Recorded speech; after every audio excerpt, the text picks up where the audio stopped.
तो दोस्तों आज हमारा टॉपिक है राजा, किसान और नगर आरंभिक राज और अर्थव्यवस्थाएं।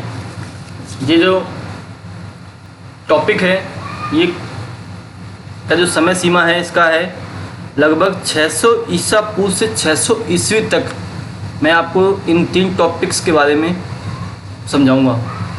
देखते हैं महापाषाण क्या है दोस्तों। महापाषाण शब्द से समझिए, महा माने बहुत बड़ा, पाषाण माने पत्थर। ईसा पूर्व प्रथम शताब्दी के दौरान मध्य और दक्षिण भारत में पत्थरों के बड़े बड़े ढांचे थे और इन्हें गर्भगृहों के ऊपर रखा जाता था और शवों के साथ विभिन्न प्रकार के लोहे के उपकरण और औजारों को दफनाया जाता था। यही जो कहलाता था वो महापाषाण कहलाता था दोस्तों। और 6वीं शताब्दी ईसा पूर्व को प्रारंभिक भारतीय इतिहास में महत्वपूर्ण परिवर्तनकारी काल क्यों कहते हैं? क्योंकि दोस्तों इस काल में प्राय आरंभिक राज्यों में लोहे के बढ़ते प्रयोग हुए और सिक्कों के साथ इनको जोड़ा गया था। और इन्हीं कालों में बौद्ध, जैन सहित दार्शनिक विचारधाराओं का ही उदय हुआ था जो हिंदू धर्म से निकले थे। और धम्म महामात्र कौन थे? बहुत अच्छा शब्द धम्म, धर्म से है। धम्म का मतलब अशोक ने धर्म की स्थापना की थी, धम्म की, वहीं से ही आया था ये। सम्राट अशोक द्वारा नियुक्त विशेष अधिकारी थे। धर्म महामात्र एक विशेष अधिकारी होते थे धर्म के, और धर्म के प्रचार के लिए उनकी नियुक्ति की गई थी।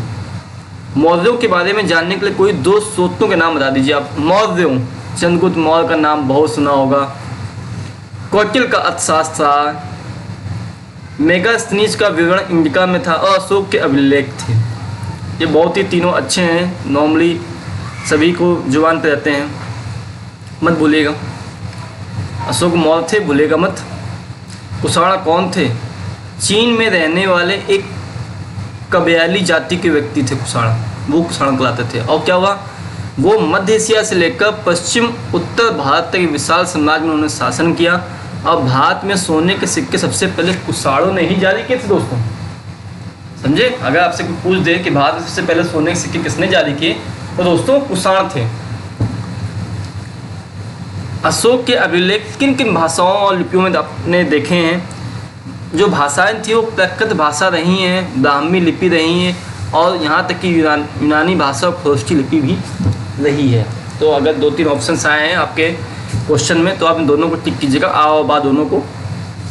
और मगध के शक्तिशाली राज्य के रूप में उदय के कारणों की चर्चा कीजिए। कैसे मगध एक शक्तिशाली राज्य के रूप में उदय हुआ, कि क्या कारण रहे हैं?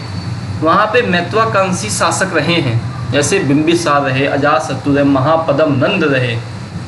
और क्या रहा? लोहे की खानें थीं, उपजाऊ मिट्टी थी, जंगली क्षेत्रों में हाथी उपलब्ध थे जो सोने सेना का एक महत्वपूर्ण अंग हुआ करते थे। हाथी बहुत बड़े महत्वपूर्ण अंग हुआ करते थे। और 2 राजधानियाँ थीं, राजगृह किलेबंद शहर थे, पाटलिपुत्र गंगा के किनारे बसी हुई थी। और महाजनपदों की प्रमुख 5 विशेषताएं वर्णन कीजिए। अधिकांश महाजनपदों पर राजा का शासन होता था, लेकिन गढ़ व संघ के नाम से प्रसिद्ध राज्यों में कई लोगों का शासन होता। अगर कोई कहते गढ़ है या संघ है तो उसमें कई लोगों का समूह था, समूहों का शासन था। जितने भी महाजनपद थे उनमें एक किलेबंद राजधानी होती थी, स्थायी सेना हुआ करती थी। और जो स्थायी सेना थी वो हमेशा कृषक वर्ग से नियुक्त होते थे, नियमित नौकरशाही थी। और धर्मशास्त्र में शासक सहित अन्य के लिए नियमों का निर्धारण था। राजा क्षत्रिय वर्ग से हुआ करता था और शासकों का काम किसानों, व्यापारियों और शिल्पकारों से कर वसूलना होता था। अशोक के धर्म के बारे में समझिए। बड़ों का आदर करना, ज़्यादा वैसे कोई नहीं था।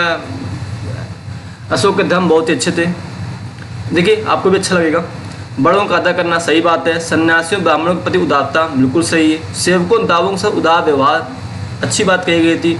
दूसरे के धर्मों परंपराओं को हमें आज भी आदर करना चाहिए, हमेशा करते रहना चाहिए। और धर्म महामात्र की नियुक्ति। 6वीं शताब्दी ईसा पूर्व से 6वीं शताब्दी ईस्वी तक कृषि क्षेत्र में हुए मुख्य परिवर्तनों का उल्लेख कीजिए। कहा गया कृषि उत्पादकता को बढ़ाने के लिए लोहे के फाले वाले हल का प्रयोग, मतलब लोहे का हल प्रयोग किया गया। और गंगा की घाट में धान की रोपाई की गई। क्या हो क्या गया? सिंचाई के लिए कुओं, तालाबों, नहरों का प्रयोग होता था। पंजाब, राजस्थान ऐसे अर्ध शुष्क जमीन वाले क्षेत्रों में खेती के लिए कुदाल का प्रयोग हुआ। जब लोहे का हो चुका था तो कुदाल आ ही जाएगा। उपज बढ़ाने से साधनों पर नियंत्रण के कारण बड़े बड़े जमींदार और ग्राम प्रधान अधिक शक्तिशाली और किसानों पर नियंत्रण हुआ और शासक वर्ग भूमि दान के द्वारा कृषि को नए क्षेत्रों में प्रोत्साहित करने की नीति को अपनाया गया। तो कृषि को बढ़ावा दिया गया था। इतिहास की पुनर्निर्माण में अभिलेख किस तरह सहायता करते हैं? अभिलेख बहुत सहायता करते इतिहास में, वो लिखे गए थे, बहुत ज़्यादा इंपॉर्टेंट रहे हैं। शासकों एवं उनकी उपलब्धियों के बारे में जानकारी हासिल हुई है हमको। हमें लिपि और भाषा की जानकारी हुई थी, पहले लोग कैसे बोलते थे, क्या लिपि यूज करते थे। भूमि दान और अर्थव्यवस्था के बारे में जानकारियाँ आई हैं। साम्राज्य का विस्तार हुआ था, कहाँ कहाँ तक विस्तार था, सामाजिक और धार्मिक जीवन के बारे में जानकारियाँ मिलती हैं। दोस्तों, मौर्य प्रशासन के बारे में बता दीजिए क्या विशेषताएँ थी।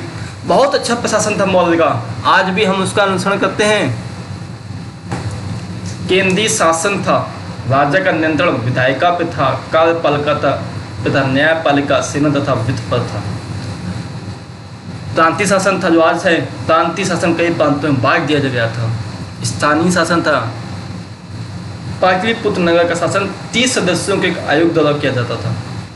राजा साम्राज्य को उच्च अधिकारियों की सहायता से चलाता था। मौर्य साम्राज्य के 5 प्रमुख राजनीतिक केंद्र थे। कानून व्यवस्था सुचारू रूप से चल रही थी। संगठित सेना थी। मेगास्थनीज ने सैनिक गतिविधियों के संचालन के लिए एक समिति और 6 उप समितियों का उल्लेख किया है। और धर्म प्रचार के लिए धर्म महामात की नियुक्ति थी। भूमि का, सिंचाई, सड़कें सभी के लिए विभिन्न अधिकारियां हुआ करते थे और गुप्तचर विभाग बहुत ही सुदृढ़ था।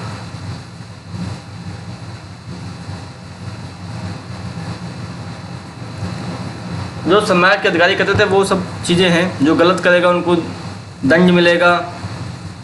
शिकारियों के जैसे कार्य थे उनको इनाम और दंड मिलता था। नहर थी, नहर के कर वसूलते थे, सभी का निरीक्षण होता था। समाज के महान अधिकारियों के कर्तव्यों की आप व्याख्या कीजिए।